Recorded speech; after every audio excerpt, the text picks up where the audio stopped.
They tell you ancient Egypt was all about pyramids, pharaohs, and mummies. But what if I told you there's a part of Egyptian history no one talks about? A time so mysterious, so chaotic it was almost erased from the timeline. And what happened during those years changed everything. We all think we know Egypt. Golden tombs, powerful queens, gods with animal heads, right? But there's a massive blind spot in that story. Entire dynasties wiped from memory, civil wars, invasions, plagues. Even ancient Egyptians themselves were like, yeah, let's just forget that happened. So why? What secrets are buried in those missing chapters, and who tried to keep them hidden? Let's go digging. Not just through sand and stone, but through the parts of Egypt's past they didn't want us to see. Here's the thing, ancient Egypt lasted over 3,000 years. That's longer than the time between us and the Roman Empire. And in all that time there were golden ages, like the pyramids of Giza, the reign of Ramses the Great, the temples of Luxor. But there were also huge gaps, times where Egypt just fell apart. Historians call them the intermediate periods. Doesn't sound too scary, right? Just intermediate. But trust me, that's the PR version. These were full-blown collapses, the government crumbled, cities were looted, famine swept the Nile, foreign kings took over, priests hoarded power, and people literally erased their enemies from stone walls like they never existed. So here's the big question, what caused these collapses and what secrets are still hiding in those lost years? Let's rewind to the glory days. Around 2600 BCE, Egypt was booming. The pyramids were rising, pharaohs were treated like gods, and everything felt unstoppable. This was the Old Kingdom. Think of it like Egypt's first real empire. But by the time we get to the 6th dynasty, things start getting weird.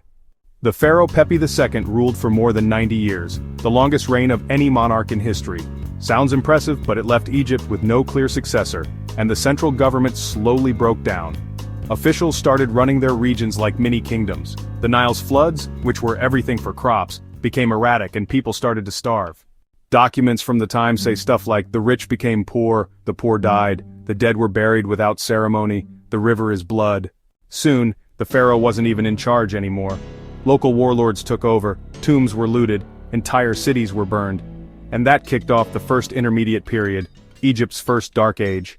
So now Egypt's in pieces. No pharaoh, no unity. Two major centers rise up, Heracleopolis in the north and Thebes in the south. Each claims to be the real Egypt. For over a century they fight for control, sometimes through battles, other times through alliances or marriages. But the real kicker? We barely know anything about these rulers, their names are barely carved into stone. Whole dynasties, the 9th and 10th, are just names in dusty king lists. Why? Because when Thebes finally won and unified Egypt again, they made sure to erase the losers from history. Statues smashed, inscriptions chiseled off, kings forgotten. So what did they do that was so bad, or what did Thebes not want people to remember? That's one of Egypt's oldest cover-ups. Eventually Thebes pulls it off. A powerful pharaoh named Mentuhotep II reunifies Egypt and kicks off the Middle Kingdom, a time of rebuilding and reform. But this isn't the flashy Egypt we see in textbooks. This was the Egypt of survivors.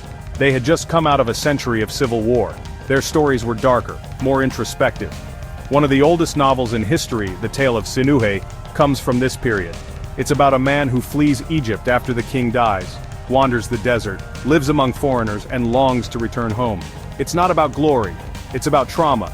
You can feel the pain of that lost century still haunting people. But the Middle Kingdom didn't last either, because Egypt was about to face a whole new kind of enemy, one that came from outside. Around 1650 BCE, Egypt enters its second intermediate period, and this one's even crazier. This time, foreigners literally take over. They were called the Hyksos, and they came from the northeast, maybe Canaan, maybe Syria. They brought something Egypt had never seen before, horses, chariots, and bronze weapons. While the native Egyptian dynasties were still fighting among themselves, the Hyksos stormed into the Nile Delta and took over the capital. They even took the pharaoh's title, calling themselves kings of Egypt. They ruled from a city called Avaris, mixing Egyptian customs with their own Canaanite roots. To Egyptians, this was a humiliation. Foreigners ruling the land of the gods? Unthinkable. But here's the twist. The Hyksos weren't just brutal invaders. They brought trade, innovation, and new ideas. They helped connect Egypt to the wider world, Mesopotamia, the Levant, maybe even Greece. So, why does Egyptian history treat them like the bad guys? Because the Egyptians who came after wanted to rewrite the story. In the south, Thebes was still holding on. and one family decided they'd had enough of foreign kings. Meet Sekenenre-Tao, a prince of Thebes. His mummy was found with deep gashes in the skull, probably killed in battle against the Hyksos. His sons picked up the fight. Kamosi started the war. His brother Amosi I finished it. Ahmose led an all-out assault on Avaris, wiped the Hyksos out, and chased them into Canaan. That victory launched the new kingdom, Egypt's final golden age. But the memory of the Hyksos left a deep scar.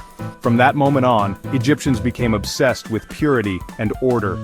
Foreigners were seen as threats. Rulers cracked down harder on rebellion. Priests gained more power than ever. And what happened to the cities the Hyksos built? Many were destroyed, covered up, buried. Almost like Egypt wanted to pretend it never happened. But archaeology doesn't lie. Now let's jump to a forgotten king who was born Egyptian, but still got erased. His name was Akhenaten, and he was different. First off, he banned Egypt's traditional gods and forced everyone to worship a single sun god, Aten.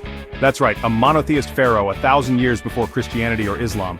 Second, he built a brand new capital called Amarna, filled it with strange otherworldly art, and changed his name to honor Aten.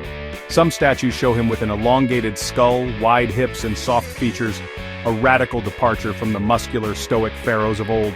Historians still debate, was he sick, a visionary, an egomaniac? After he died, Egypt freaked out. His son, the boy king Tutankhamun, reversed everything. Akhenaten's statues were smashed, his name scratched out, Amarna abandoned. They tried to delete him from history, but his mummy, his weird city, and his lost religion are still whispering secrets today. After the New Kingdom peaked with Ramses the Great, things got shaky again. Foreign invasions, climate change, economic crashes, it all piled up. By around 1070 BCE, the pharaoh's power was mostly gone. Enter the Third Intermediate Period, a time where Egypt basically split in two again. Libyan warlords ruled in the north, powerful priests of Amun ruled in the south. Kingship became a revolving door. Here's where it gets wild. In this chaotic era, people became obsessed with the afterlife. Tombs were looted by the poor, mummies were recycled, sometimes they even mixed up body parts. Temples stopped being spiritual, they became banks.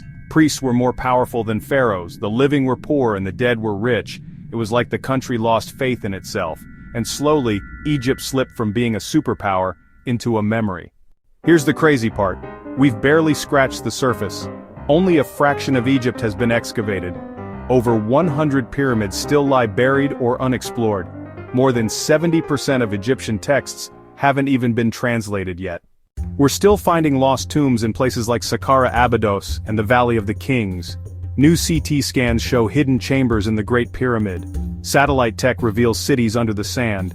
And fragments from ancient libraries hint at lost histories, strange rulers, secret cults, and even contact with other ancient civilizations we didn't think Egypt knew about. So, what secrets are still hiding? A lot. And they're just waiting for someone to look where no one's looked before. So now you know the truth. Ancient Egypt wasn't one long golden parade of greatness. It broke, it burned, it bled. Pharaohs were forgotten, gods were swapped, kings were erased. Entire dynasties got buried. Not by sand, but by silence. And yet even in its worst moments, Egypt kept coming back. Through war, famine, invasion, and collapse, it rose again and again, and the things it tried hardest to hide, those might be the most important clues of all. Ancient Egypt wasn't just pyramids and pharaohs, it was a civilization constantly fighting to survive, and sometimes fighting to forget. But history doesn't stay buried forever. With every scroll we translate, every tomb we open, every lost king we uncover, we're getting closer to the real story. Not the clean, polished one carved into temples, but the messy, hidden, human story they tried to erase. If you enjoy our journey, please like and subscribe to our channel, and if you like our content and want to support me, you are welcome to buy me a coffee. The link is in the description box below.